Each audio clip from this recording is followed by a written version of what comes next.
الحمد لله رب العالمين وبه نستعين على أمور الدنيا والدين أشهد أن لا إله إلا الله وحده لا شريك له ولي الصالحين وأشهد أن محمدا عبده ورسوله الصادق الوعد الأمين اللهم صل وسلم وبارك على سيدنا ونبينا وحبيبنا محمد وعلى آله وأصحابه ومن تبعهم بإحسان إلى يوم الدين أما بعد. Jemaah yang dirahmati Allah Subhanahu wa taala, kita masih bersama hari-hari Nabi sallallahu alaihi wasallam di perang Ahzab, perang Khandaq. Pada pertemuan sebelumnya kita sudah bahas bagaimana Abu Sufyan mengumpulkan orang-orang Arab yang ada di sekitar Hijaz, yang ada di sekitar Mekah. Dia berhasil memanggil orang-orang Taif hingga mengumpulkan 4.000 pasukan. Juga Abu Sufyan berhasil mengajak orang-orang dari Qabail Ghatafan. Ghatafan ini gabungan dari beberapa kabilah yang besar, hingga mereka terkumpul sejumlah 6.000 tentara. Maka mereka pun berjalan menuju Madinah.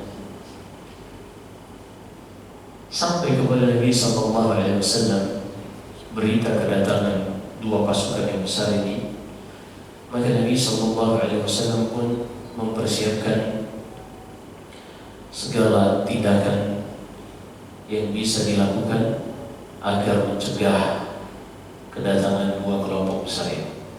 Nabi SAW sebagaimana biasanya, beliau selalu meminta masukan dari sahabatnya. Ini min babil akhdhi bil asbab. Ini adalah perkara mencari sebab untuk mendapatkan hasil dan akibat. Sebagaimana Nabi SAW disebutkan oleh para ulama, disebutkan Ibnu Qudamah Al-Maqdisi rahimahullah dalam kitabnya Rawdatun Nadhir wa Jannatul Munadhir. Ini kitab dalam usul fiqh tentang kebiasaan Nabi SAW ini ketika menghadapi hal-hal seperti ini, beliau selalu tidak melewatkan untuk meminta masukan dari sahabatnya.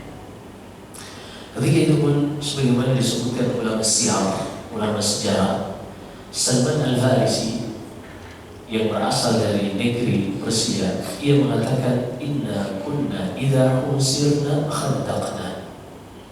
Kami dahulu ketika dikepung oleh musuh, di saat kami berada di Persia, kami pun membuat parit yang mengelilingi negeri kami, sehingga pasukan berkuda yang biasanya inilah yang akan memporak-porandakan pertahanan awal musuh, mereka tidak bisa dengan mudah untuk melintasi dan memasuki daerah mereka. Maka dengan masukan dari Salman Al-Farisi radhiyallahu anhu, Nabi SAW pun memerintahkan para sahabat untuk membuat parit. Yang mana dahulu orang-orang Arab, mereka tidak pernah mengenal yang namanya membuat parit seluas itu. Sehingga nanti kita akan lihat dari pihak Quraisy yang datang dengan 4.000 pasukan dipimpin oleh Abu Sufyan, begitu juga dari Ghatafan, mereka kebingungan ketika datang ke kota Madinah. Kita akan sebutkan nanti insyaallah, karena mereka sebelumnya belum pernah mengetahui adanya strategi membuat parit besar ini ketika akan berhadapan dengan musuh. Maka Nabi SAW pun bersama sahabatnya menggali dan terus menggali parit ini. Ini luar biasa panjang. Dan kita sudah sebutkan, ini digali di sebelah selatan, karena sebelah barat dan timur kota Madinah ini didukung dengan adanya dua gunung namanya Harwa, dan di sebelah utaranya perkebunan korma yang juga sulit untuk ditembus pasukan berkuda. Adapun gunung tentunya nggak mungkin, bahkan pejalan kaki pun mereka akan kesusahan menaiki gunung tersebut. Tinggal tersisa di sebelah selatan. Maka di sebelah selatan inilah Nabi SAW bersama sahabatnya menggali parit yang sangat besar. Kita sudah sebutkan apa yang terjadi di saat itu. Mereka kelaparan hingga mereka sambil menggali parit ini, mereka juga menahan rasa lapar. Tiba-tiba Jabir bin Abdullah radhiyallahu anhu yang melihat Rasulullah, dari wajahnya terlihat rasa lapar. Ia pun berinisiatif datang ke rumahnya lalu menanyakan kepada istrinya, hal indakum syai', apakah kita punya makanan? Kata istrinya, ada sedikit tepung gandum dan anak kambing yang kecil. Maka Jabir bin Abdullah berinisiatif untuk menyembelih anak kambing ini dan membuat roti, kemudian ingin mengundang Rasulullah dan beberapa orang saja, karena cuma sedikit. Lalu berangkatlah Jabir menemui Rasulullah bersama sahabat yang sedang bekerja. Ketika itu kata Jabir, wahai Rasulullah, ada sedikit makanan, ayo ke rumah aku dan ajak 1 atau 2 orang lagi. Lalu Rasulullah SAW mengangkat suaranya dan memanggil semua sahabatnya yang bekerja. Jabir bin Abdullah panik, waduh, nanti istriku marahin aku nih kayak gini nih. Karena tadi kata istrinya, jangan mempermalukan kita di hadapan Rasulullah, cukup panggil 1 orang saja, ini cuma sedikit makanan. Tapi itulah Rasulullah SAW. Beliau tidak mungkin makan sampai kenyang sementara sahabat-sahabatnya, umatnya kelaparan. Ini seperti yang Allah sebutkan di akhir surat At-Taubah, laqad ja'akum rasulun min anfusikum azizun 'alaihi ma 'anittum harisun 'alaikum bil mu'minina raufur rahim. Kata Allah Subhanahu wa taala, telah datang kepada kalian seorang rasul, sangat berat ia rasakan apa saja yang membuat susah kalian. Ini Nabi kita Muhammad SAW, sangat berat baginya, terasa sangat susah bagi beliau hal-hal yang membebani kalian. Dan Rasul ini sangat bersemangat di dalam memberi hidayah kepada kalian. Maka datanglah Rasulullah bersama sahabatnya di rumah Jabir. Rasulullah meminta untuk dikeluarkan panci yang dipakai untuk memasak anak kambing ini dan juga wadah untuk membuat roti. Lalu Nabi SAW menutup ini semua dan mendoakan keberkahan. Dan kebiasaan Rasulullah SAW ketika menerima nikmat seperti makanan, beliau akan mendoakan, Allahumma barik lana fi sa'ina wa fi muddina wa fi burrina. Ya Allah, berikanlah keberkahan bagi kami pada apa yang telah Kau anugerahkan. Atau ketika dia mendapatkan makanan, dia berdoa, Allahumma barik lana fi ma razaqtana wa qina 'adzaban nar. Ini sah-sah saja. Tapi ini bukan doa makan. Ini sah-sah saja, tapi ini bukan doa makan. Doa makan disebutkan oleh Sahih Bukhari dan Sahih Muslim dari hadis Umar bin Abi Salamah radhiyallahu taala anhu. Ketika dia masih kecil, dia gabung makan bersama Rasulullah SAW dalam satu nampan. Lalu tangannya segera makan tangannya menjelajah ke semua posisi nampan, padahal nampannya luas. Lalu Rasulullah SAW membimbing anak sambungnya ini, anak sambung karena ibu dari Umar bin Abi Salamah adalah Ummu Salamah, istri Rasulullah setelah suami sebelumnya Abu Salamah meninggal. Maka kata Rasulullah kepada anak kecil ini yang belum paham tentang adab-adab makan, kata Rasulullah, Sanillah wa kul biyaminik wa kul mimma yalik. Wahai anak kecil, kalau engkau hendak makan, bacalah Bismillah. Maka inilah doa makan, dia membaca Bismillah. Ini yang disebutkan di dalam hadis tersebut. Kalau dia membaca Bismillahirrahmanirrahim juga sah. Kalau dia membaca Bismillahirrahmanirrahim juga sah, sebagaimana disebutkan An-Nawawi dan juga selainnya. Tapi kalau dia mencukupkan dengan Bismillah, ini lebih mencocoki apa yang disebutkan dalam hadis tersebut. Tapi pertanyaannya, apakah dengan menambah Ar-Rahman Ar-Rahim boleh? Sah-sah saja, kecuali ketika dia menyembelih. Ketika dia menyembelih, maka hendaknya dia cuma membaca Bismillah. Kenapa? Karena lafaz Ar-Rahman Ar-Rahim menunjukkan kasih sayang. Dan menyembelih ini harus butuh yang namanya tega terhadap hewannya. Dan ini disebutkan oleh para ulama. Maka ketika itu Nabi SAW mendoakan keberkahan pada makanan yang diberikan oleh Jabir ini. Beliau pun meminta wadah masing-masing, beliau ambil lalu ditutupi kembali, beliau ambil dan ditutupi kembali, hingga puluhan bahkan ratusan sahabat ini sudah makan kenyang dan gak ada lagi yang sanggup nambah. Barulah Rasulullah SAW mengembalikan wadah makanan ini kepada Jabir dan istrinya. Dan kata Jabir, wallahi aku lihat isinya masih utuh, masih utuh. Ini luar biasa keberkahan dari Nabi kita Muhammad SAW. Dan keberkahan ini datangnya dari Allah Subhanahu wa Ta'ala. Allah berikan kepada siapa saja yang Dia kehendaki. Kita sudah selesai sebenarnya, ini hanya mengulang sedikit. Setelah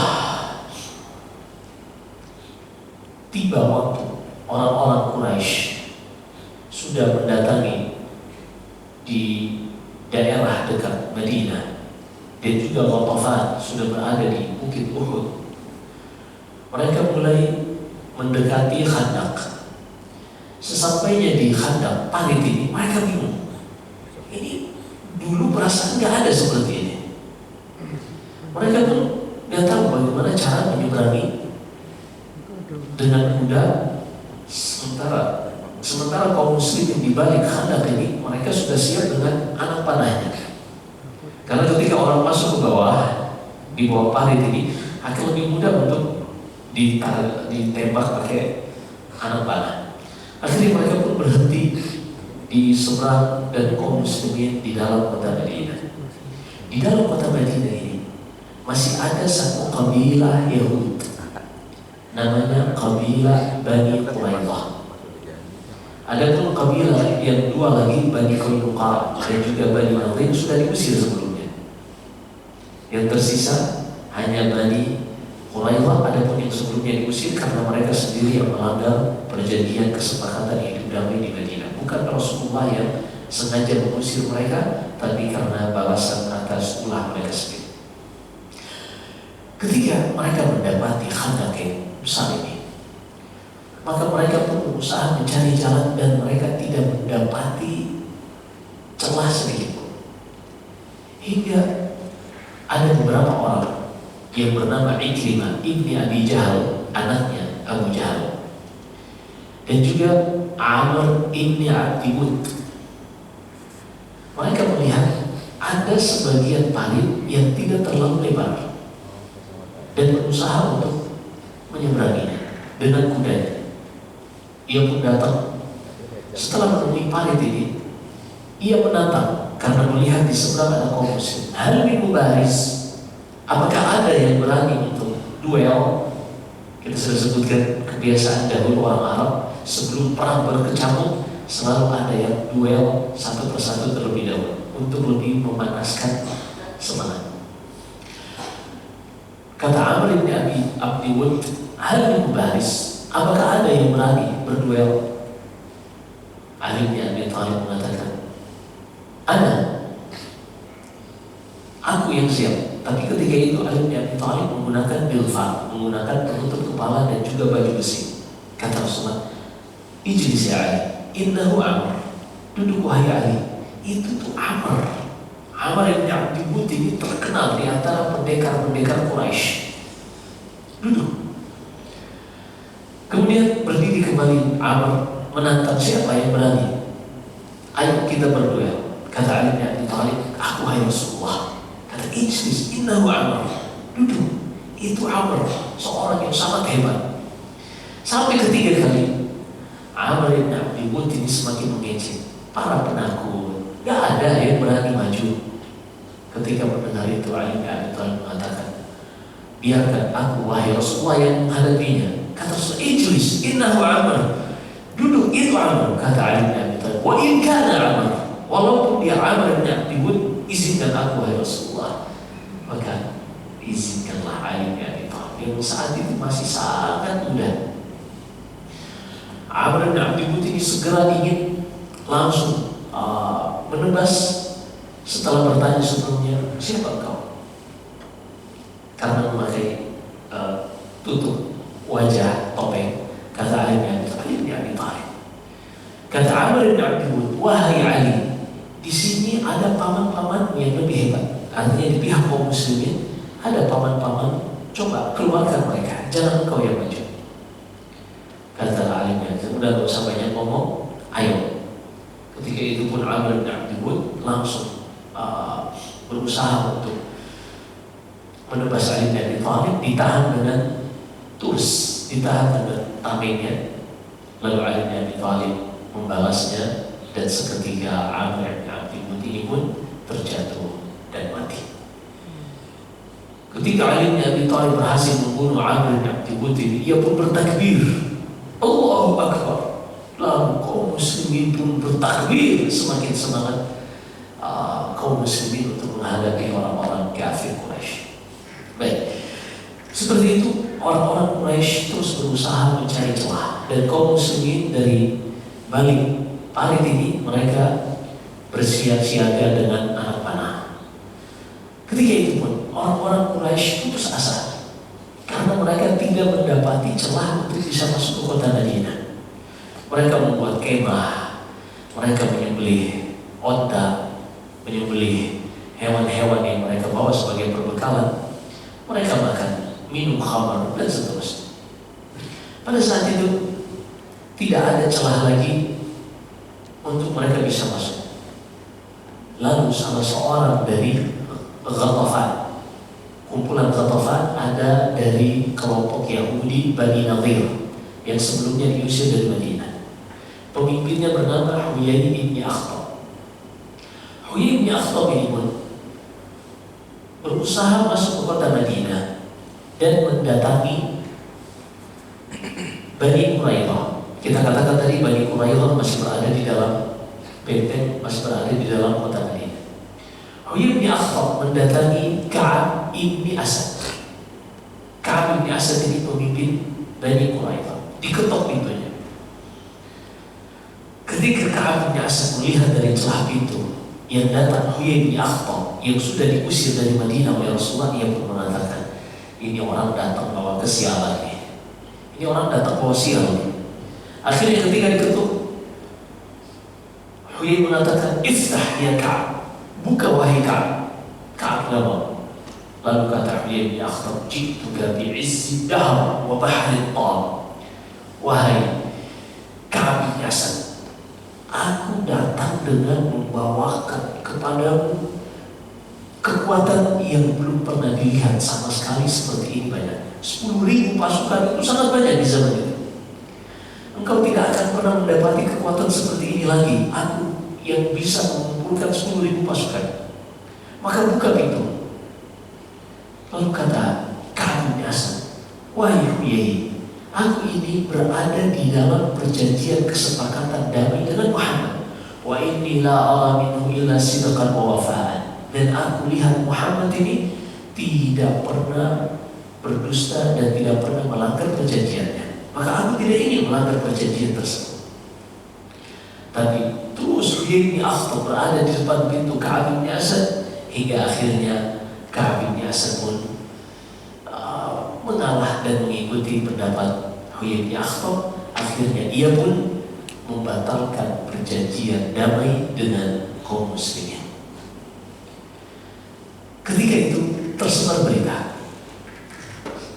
akan pembatalan perjanjian damai ini kepada Rasulullah SAW. Maka Rasulullah mengatakan kepada sahabatnya, coba pergilah kalian, ada 3 orang yang dikirim waktu itu, ada 4 orang. Yang pertama Sa'd bin Mu'adz, yang kedua Sa'd bin Ubadah, kemudian Abdullah bin Rawaha, dan satu lagi sahabat dari kalangan Ansar. Lalu kata Rasulullah, coba cross check kebenaran tentang Bani Quraidah ini. Kalau seandainya mereka benar-benar sudah melanggar perjanjian damai dan akan ikut menyerang kita juga, maka isyaratkan saja, jangan sampai ada yang tahu, karena akan semakin melemahkan psikologi kaum muslimin. Tapi kalau seandainya mereka tidak melanggar, maka keraskan suara kalian biar semua kaum muslimin tahu. Akhirnya mereka pun pergi. Setelah sampai di perkampungan Bani Quraidah, ternyata mereka sudah mencela habis-habisan Nabi Muhammad SAW dan mereka melanggar perjanjian. Maka kembalilah Rasulullah, kembalilah 4 utusan Rasulullah ini kepada Rasulullah SAW dan mengatakan mereka ini telah melanggar janji wahai Rasulullah qala wa udal, dengan isyarat mereka ini seperti Bani Qarah dan Bani Udal, di antara kabilah yang melanggar perjanjian dengan Rasulullah SAW. Ketika itu pun Allah Subhanahu wa Ta'ala menurunkan firman-Nya di dalam surat Al-Ahzab. Kata Allah Subhanahu wa Ta'ala, "Idz ja'ukum min fawqikum wa min asfala minkum wa idz zaghatil absar wa balaghatil qulubul hanajir wa tadhunnuna billahi dzunna." Kalau kita ini merasakan seperti apa suasana perang Khandaq, dengarkan ayat ini. Kata Allah, dan ingatlah wahai kaum muslimin, ketika datang pasukan Quraisy dan Ghatafan dari atas kalian, dari depan, dan juga datang musuh dalam selimut dari belakang kalian, yaitu Bani Quraidah. Kalian dikepung dengan pasukan yang sangat banyak, sampai-sampai membuat hati kalian sangat takut, dan kalian pun mulai berpikiran yang tidak-tidak. Kalian mulai mengkhawatirkan keselamatan kalian. Dan wabtuliyan mu'minuna wa zulzilu zilzalan syadida, dan kaum muslimin sangat terpukul dengan peristiwa yang dilakukan Bani Quraidah ini dan juga pasukan yang sudah siap menerkam mereka. Di sisi lain, di Rasulullah bersama sahabat ini di pinggiran kota Madinah, berada di daerah selatan. Di kota Madinah, di pusatnya, Rasulullah SAW menempatkan para wanita hanya dijaga oleh Abdullah bin Ummi Maktum dan Hassan bin Thabit. Abdullah bin Maktum ini seorang yang buta, dan Abdullah bin Ummi Maktum dan satu lagi Hassan bin Thabit, seorang yang lemah, yang tidak kuat untuk berduel. Ketika mereka sudah berada di dalam benteng, di dalam tempat terlindung, para wanita dan anak-anak ini tidak ada yang menjaga kecuali 2 orang. Tiba-tiba datang dari Bani Quraidah yang sudah melanggar perjanjian tadi. Salah seorang bibi Rasulullah SAW yang bernama Sofia, ia melihat ada seorang yang mengintip ke dalam benteng. Lalu kata Sofia, "Ya Hasan, wahai Hasan, coba lihat, orang ini sepertinya Yahudi, ingin menyerang kita." Maka pada saat itu pun kata Hasan, "Wahai Sofia, engkau tahu, aku tuh orang yang gak bisa memegang senjata." Akhirnya Sofia sendiri yang mengambil senjata, dan ketika Yahudi ini mau masuk, dipukul sampai akhirnya terbunuh. Setelah itu jasadnya dilemparkan dari benteng. Orang-orang Yahudi di luar yang melihat ada Sofia melakukan hal tersebut, mereka pun mengatakan ternyata Muhammad meninggalkan pasukan yang lengkap untuk menjaga para wanita ini di dalam benteng ini, padahal cuma seorang wanita saja. Begitulah terus akhirnya kaum muslimin bersama Rasulullah SAW terus berusaha untuk mencegah orang-orang Quraisy agar mereka dan juga pasukan-pasukan Ghatafan agar mereka tidak bisa masuk. Di dalam kondisi seperti ini perhatikan luar biasa kata Rasulullah SAW, al-harbu khuda'ah. Peperangan itu adalah seni di dalam berstrategi. Bahasa kasarnya seni di dalam menipu. Nah, itu peperangan. Ketika kaum muslimin terdesak di tengah-tengah, di belakang ada Bani Quraidah dan di depan ada 10.000 pasukan musuh. Ada seorang dari Ghatafan yang bernama Nu'aim ibn Mas'ud al-Ash'ari. Nu'aim ibn Mas'ud ini ia masuk Islam, tapi gak ada yang tahu. Padahal ia seorang yang senior dan memiliki pengalaman. Dia dekat dengan Bani Quraidah dan juga dekat dengan Quraisy. Maka ia pun mendatangi Nabi SAW lalu mengatakan, "Ya Rasulullah, aku ini sudah masuk Islam. Maka izinkan aku untuk membantu kaum muslimin melemahkan kekuatan dua pasukan ini, yaitu Bani Quraidah dan pasukan 10.000." Kata Rasulullah, "Innama anta rajul wahid." Tapi wahai Nu'aim ibn Mas'ud, engkau hanya satu orang. Gimana caranya engkau bisa melemahkan kekuatan mereka? Kata Nu'aim, "Izinkan aku saja wahai Rasulullah dengan cara." Maka Nu'aim bin Mas'ud mendatangi Bani Quraidah, mulai memprovokasi. Kata Nu'aim bin Mas'ud, "Wahai Bani Quraidah, tahukah kalian orang-orang Quraisy dan Ghatafan, mereka ini Bani Quraidah belum tahu kalau Nu'aim bin Mas'ud ini sudah masuk Islam. Dahulu mereka bersahabat. Kata Nu'aim bin Mas'ud, wahai Bani Quraidah, tahukah kalian orang-orang Quraisy ini datang dari Mekah mencari kesempatan untuk membunuh Muhammad bersama pasukannya. Kalau seandainya mereka mendapati kesempatan, mereka akan memerangi Rasulullah SAW. Tapi kalau mereka tidak mendapatkan kesempatan itu, mereka pulang. Kalian sudah melanggar perjanjian dengan Rasulullah, dan Rasulullah akan memerangi kalian kalau Quraisy pulang. Maka wahai Bani Quraidah, jangan beri kesempatan kepada Quraisy mengajak kalian berperang. Kalau mereka mendapatkan kesempatan, sampai kalian mengambil jaminan dari orang-orang Quraisy berupa harta-harta mereka. Karena kalau mereka menaruh harta mereka di tempat kalian sebagai jaminan, mereka tidak mungkin pulang begitu saja dan meninggalkan harta jaminan ini ada bersama kalian. Ini Nu'aim bin Mas'ud mengucapkan itu kepada Bani Quraidah. Setelah selesai, ia mendatangi Quraisy.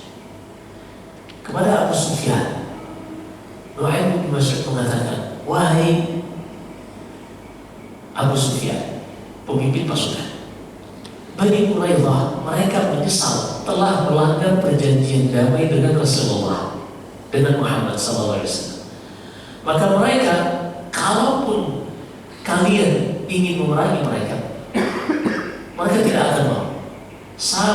Kalau kalian ingin memerangi Rasulullah, mengajak Bani Quraidah, mereka tidak akan mau sampai kalian memberikan barang jaminan kepada Bani Quraidah.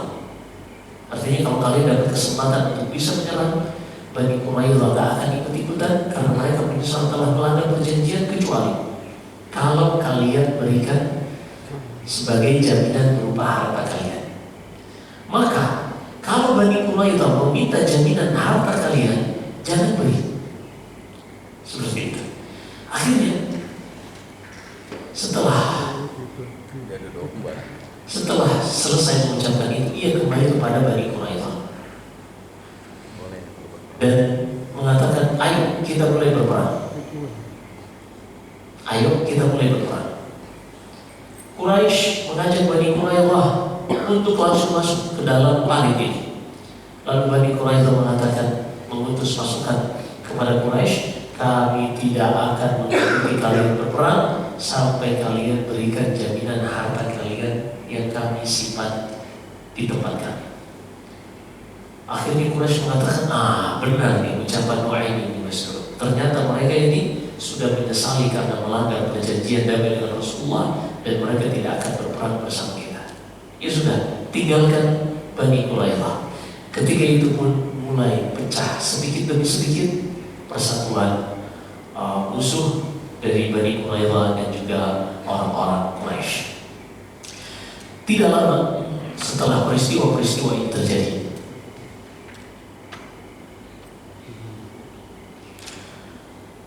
tiba-tiba di malam hari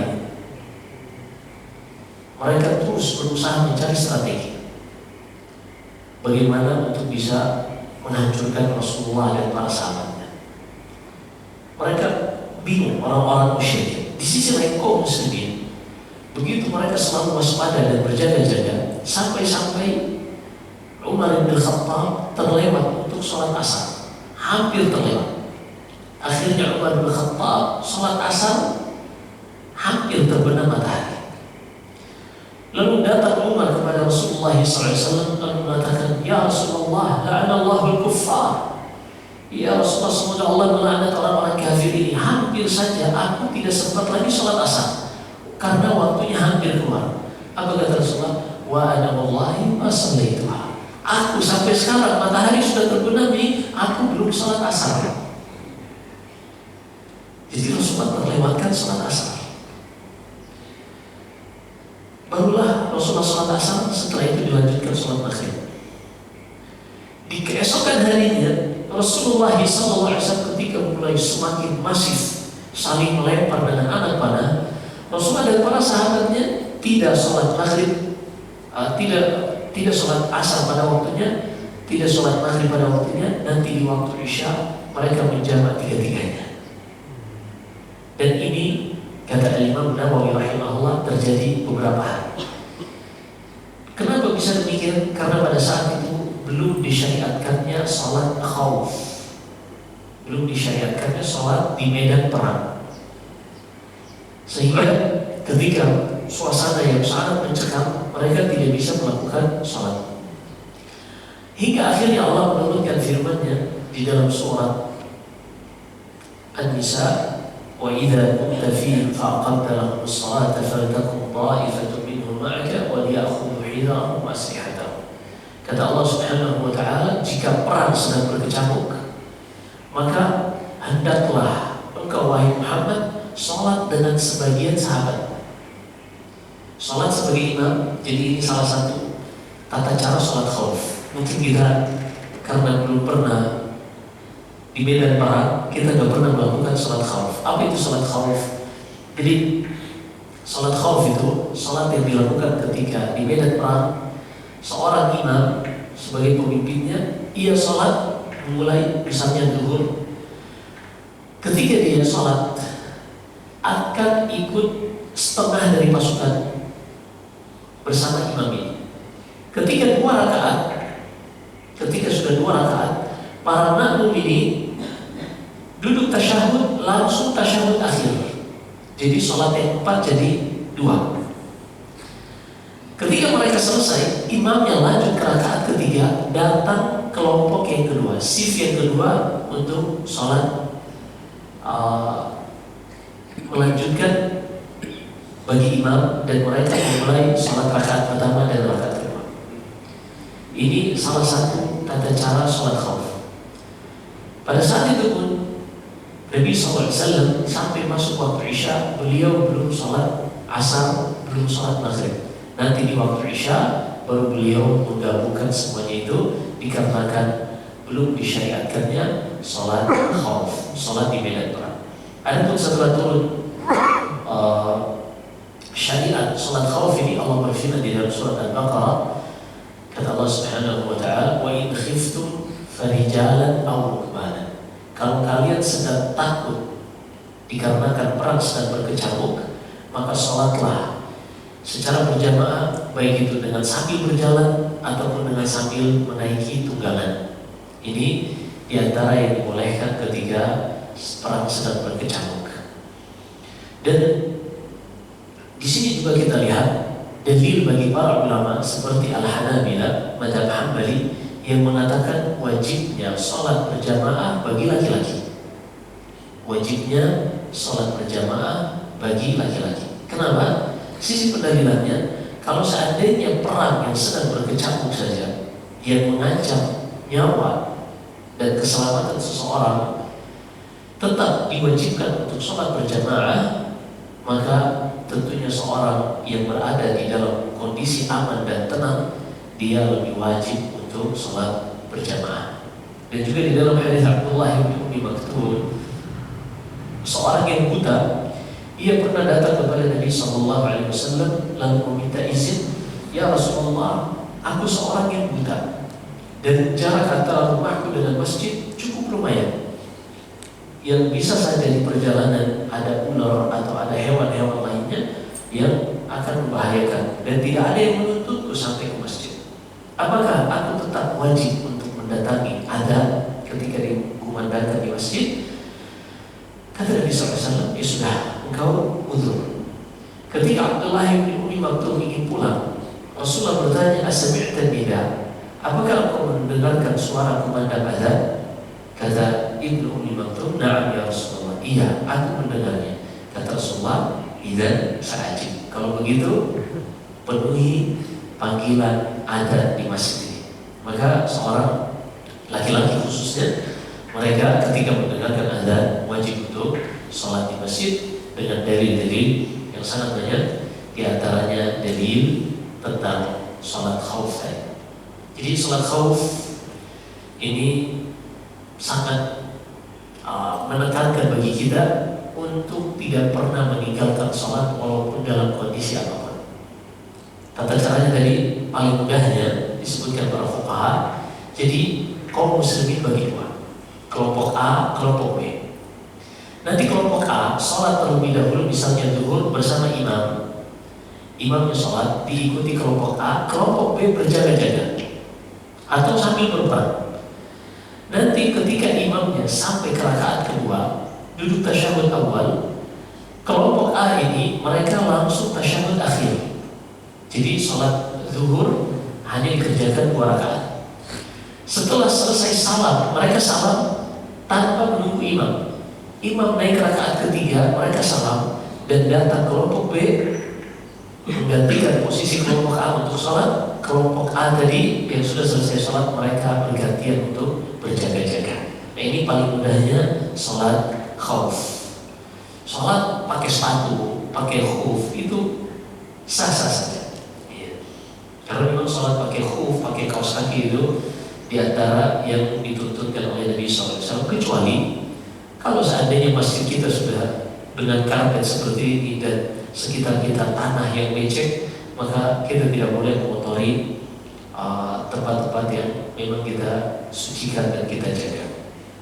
Kemudian, dan ini terakhir dari yang kita bahas, di malam hari yang sangat dingin, dan Madinah itu luar biasa ketika di musim-musim dingin itu bisa sampai di bawah 10 derajat, itu sangat dingin. Ketika malam hari ini sangat dingin, mereka menyalakan api. Orang-orang Quraisy menghangatkan badan dengan api. Tiba-tiba datang angin yang sangat kencang. Angin yang sangat kencang yang membuat tenda mereka, api mereka terporak-porandakan. Yang Allah Subhanahu wa taala sebutkan, ya ayyuhal dalam surat Al-Ahzab, ya ayyuhalladzina amanu dzkuru ni'matallahi 'alaikum idz ja'akum junudun fa arsalna 'alaihim rihan wa junudan lam tarawha. Wahai orang beriman, ingatlah nikmat yang Allah berikan kepada kalian ketika pasukan mengepung kalian dari segala penjuru. Kalian melihat sepertinya tidak ada lagi jalan keluar dan pertolongan, lalu Allah mengirimkan kepada pasukan ini angin dan juga tentara-tentara, pasukan-pasukan yang tidak bisa terlihat-lihat, yaitu dari kalangan malaikat. Maka api yang dinyalakan orang-orang Quraisy tadi padam, dan tenda mereka berantakan. Keesokan harinya pun mereka pulang.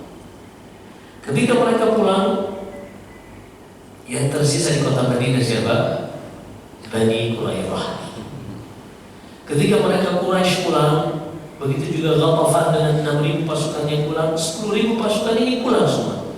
Karena percuma, bekal sudah hampir habis. Berhari-hari mereka menantikan untuk bisa menembus panen tadi, tapi mereka tidak bisa. Akhirnya mereka memilih untuk pulang. Tersisa Bani Quraidah di dalam kota Madinah. Ketika mereka pulang, Rasulullah dan bersama para sahabatnya pun lega. Alhamdulillah.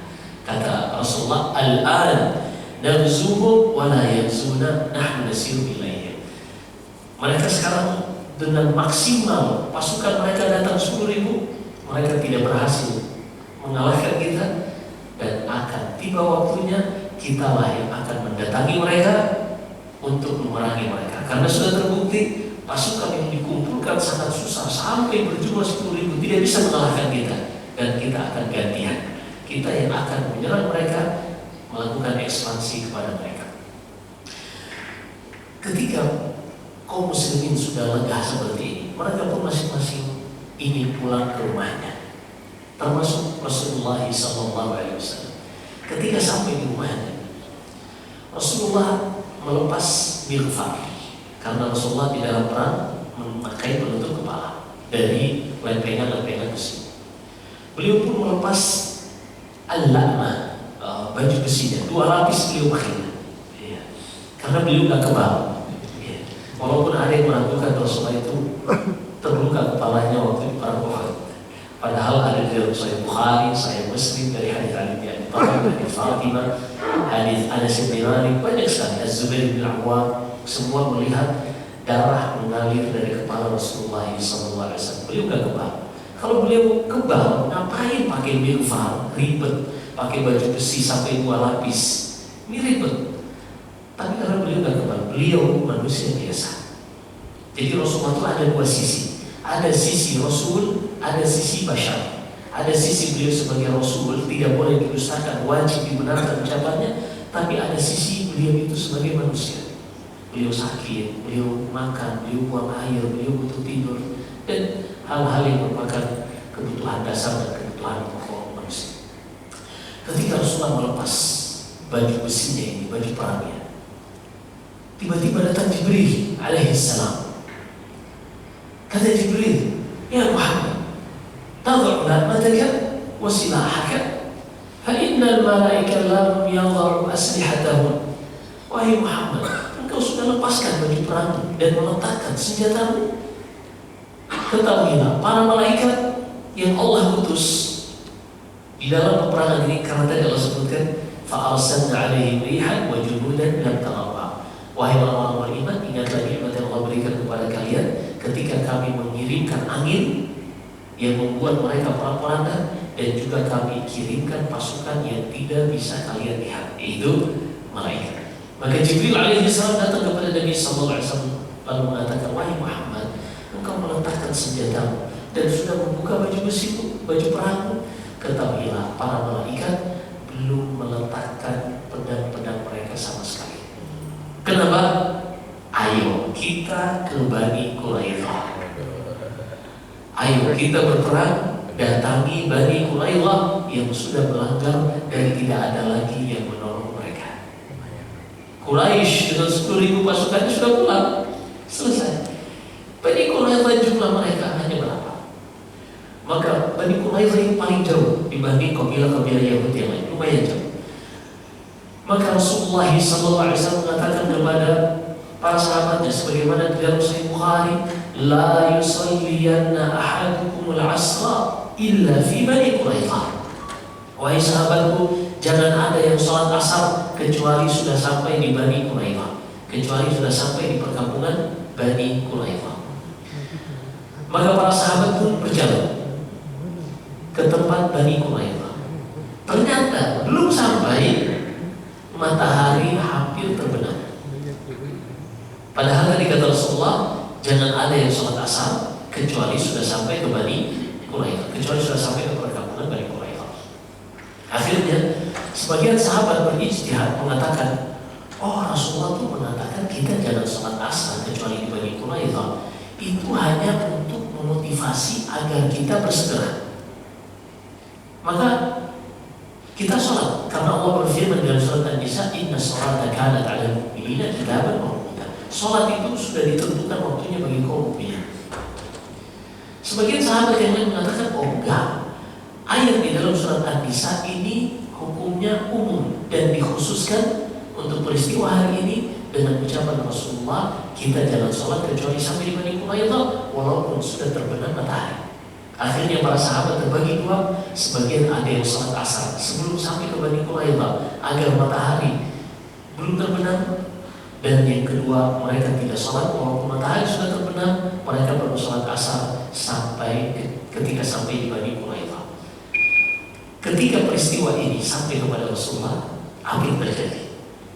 Rasulullah tidak mencela yang sholat sebelum matahari terbenam atau setelah terbenam sampai ke Bani Quraidah. Dan disinilah dijadikan adab di dalam menghadapi khilaf, perbedaan pendapat di kalangan para ulama. Ada yang kunut subuh, sok mangga. Ada yang tidak kunut subuh, sok mangga. Dua-duanya ada dalilnya. Yang kunut subuh dalilnya di dalam hadis Anas bin Malik. Kata Anas bin Malik, lam yazal Nabi sallallahu alaihi wasallam yaqunutu fil fajr hatta faraqat dunya. Rasulullah sallallahu alaihi wasallam, kata Anas bin Malik, terus kunut subuh sampai beliau meninggal. Tapi hadisnya dilemahkan oleh mayoritas ulama. Jalur periwayatannya lemah. Maka seperti mazhab Hanabilah dan mazhab-mazhab yang lain, mereka memandang itu tidak disyariatkan karena hadisnya tidak bisa dijadikan landasan dan hukum asalnya tidak kunut ketika sholat. Sehingga itulah mazhab Hambali, mazhab-mazhab yang lain jumhur, mereka memandang kunut subuh ini tidak sah dalilnya. Beliau Rasulullah pernah kunut subuh, kunut duhur, kunut asar, kunut maghrib dan kunut isya yang sudah kita sebutkan ketika terbunuh 70 sahabat Nabi para penghafal Quran di peristiwa Raji' dan Bi'r Mal'unah. Ketika dijebak sahabat-sahabat Nabi di sebuah sumur yang bernama Sumur Mal'unah, mereka dikepung dan dibunuh satu persatu.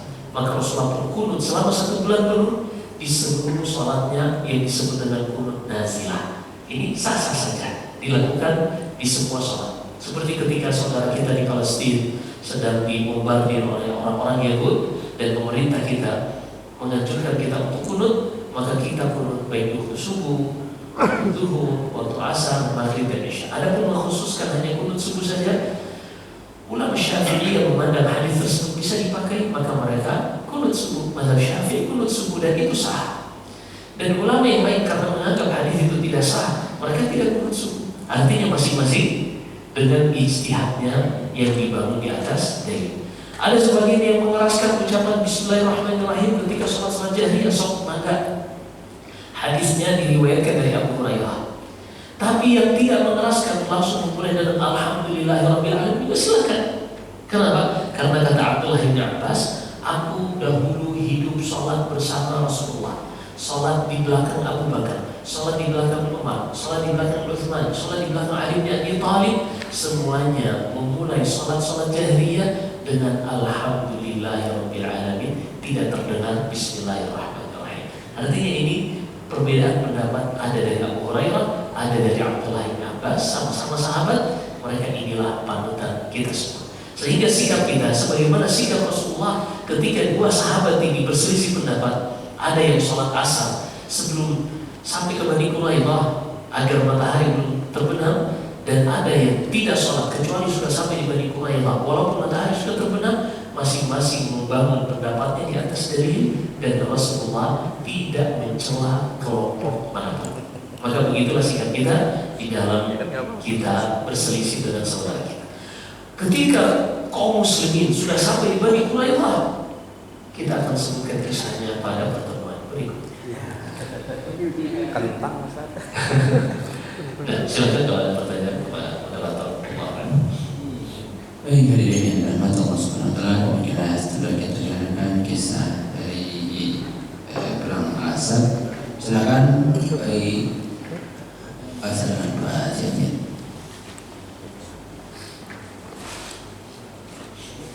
Assalamualaikum warahmatullahi wabarakatuh. Seperti ada dalam perang tadi biasa penjelasannya itu. Yang saya ingin tanyakan adalah soal sholat khauf dalam keadaan takut. Itu yang tadi dijelaskan adalah apakah khusus untuk dalam keadaan perang. Sebab itu dalam keadaan tidak perang, bisa dalam keadaan sudah bencana gempa sebagai itu pernah terjadi di ada CCTV itu lihat imamnya tetap sholat, tapi jemaahnya itu bubar, menyamakan diri.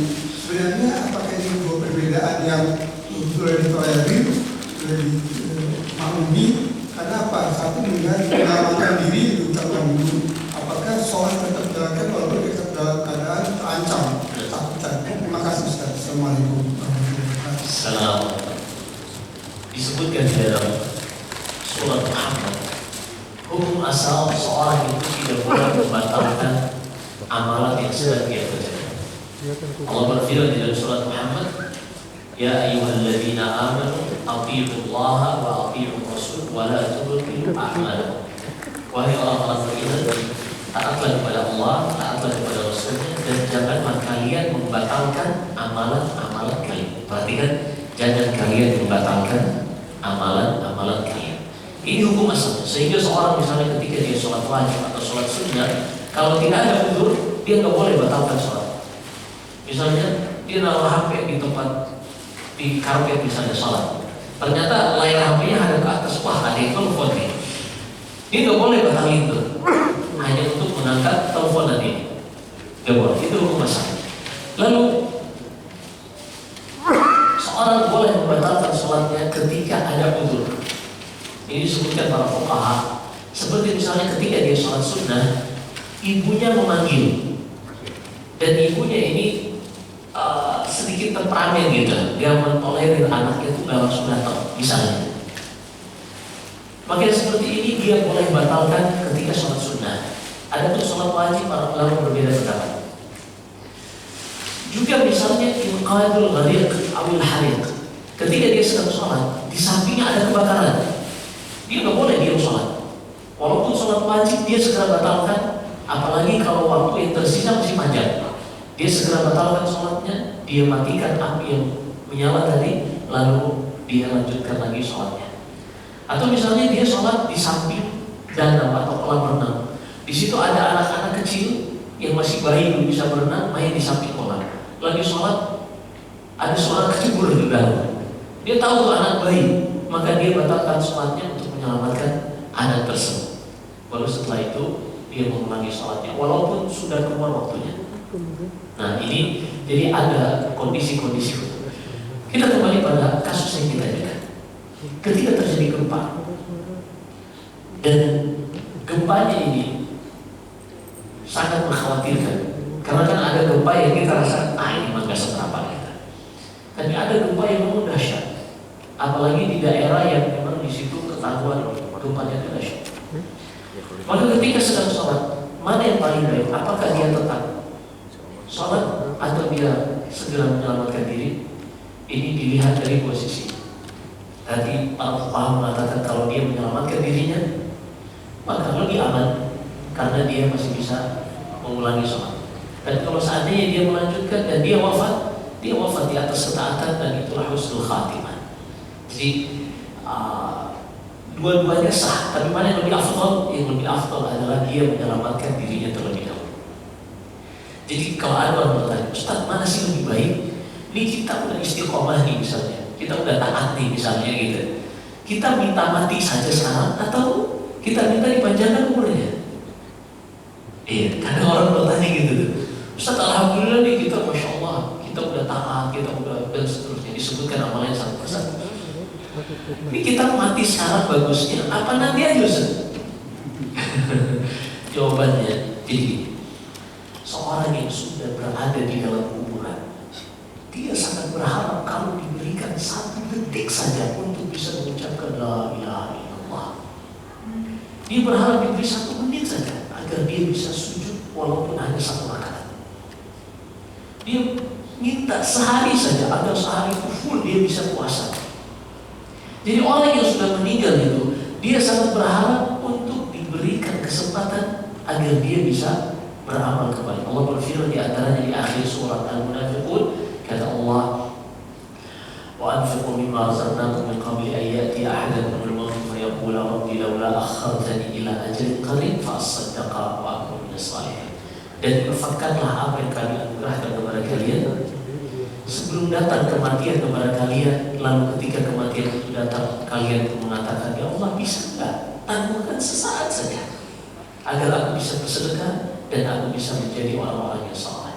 Jadi ini harapan cita-cita orang yang sudah meninggal, agar mereka bisa diizinkan sejam, sehari, sebulan untuk bisa beramal. Nah kita sekarang masih diberi kesempatan, maka jangan mengharapkan kematian, tapi harapkanlah umur yang panjang disertai ketaatan kepada Allah Subhanahu wa taala. Dan Nabi sallallahu alaihi wasallam bersabda, "Idza mata al-insan inqata'a amaluhu illa min thalath." Jika seorang meninggal, terputus seluruh amalannya kecuali 3. Pertama, ilmu yang bermanfaat, sedekah jariyah, wakaf produktif, dan yang ketiga, anak soleh yang mendoakan. Maka kalau kita masih punya usia, mintalah keberkahan di dalam usia ini, dan mintalah agar diberi taufik dan hidayah untuk bisa memanfaatkan usia ini di dalam ketaatan kepada Allah Subhanahu wa taala. Jadi kalau seandainya mana lebih baik Ustaz, tak sholat atau bubar? Bubar. Sholat di luar kalau memang khawatir waktunya keluar, waktunya selesai, sholat di luar. Ustaz, lanjutkan apa yang ingin kita lanjutkan. Demikian, wallahu a'lam. Baik, lagi silakan Pak Heru.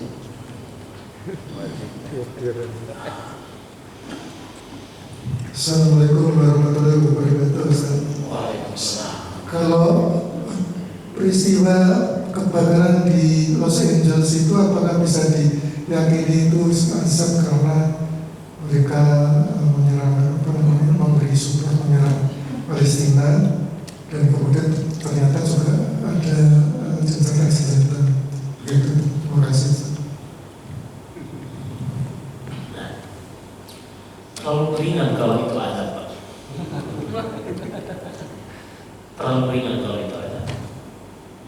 Tapi begitulah, Allah itu sangat sayang kepada hamba-hamba, walaupun mereka kufur kepada Allah. Jangankan mereka Fir'aun. Fir'aun pernah mengatakan, faqala anna rabbukumul a'la. Kepada orang-orang Mesir, kaumnya Fir'aun mengatakan, akulah Tuhan kalian yang paling tinggi. Kurang apa juga. Tapi Allah berikan kepada Fir'aun ini hukuman yang disegerakan, yang ringan. Kata Allah, وَلَقَدْ أَخَذْنَا آلَ فِرْعَوْنَ بِالسِّنِينَ وَنَقْصٍ مِنَ الثَّمَرَاتِ لَعَلَّهُمْ يَتَّقُونَ.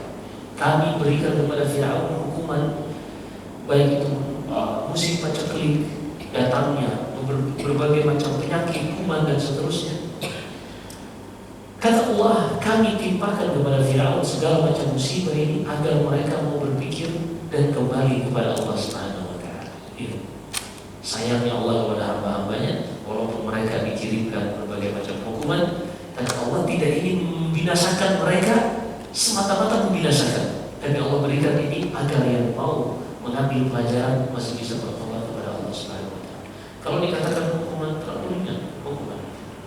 Tapi begitulah Allah menimpakan ujian, menimpa orang-orang muslim, menimpa kaum muslimin. Itu ujian di dunia ini. Gak akan ada yang dikhususkan hanya terkena orang kafir saja, orang mukmin, tetap semuanya kena. Hanya saja yang akan menjadi penilaian dalam setiap ujian, hikmah dan ibrah apa yang kita ambil setelah ujian ini. Apakah seorang setelah ujian ini menjadi lebih baik kembali kepada Allah, ataukah mereka kembali kepada yang sebelumnya, kufur kepada Allah Subhanahu wa taala. Jadi kalau kita ingin mengatakan itu semata-mata hukuman balasan, terlalu ringan, Pak. Demikian, Allah a'lam. Baik, masih ada kesempatan satu lagi pertanyaan. Ya. Baik, kalau sudah tidak ada apa, selanjutnya.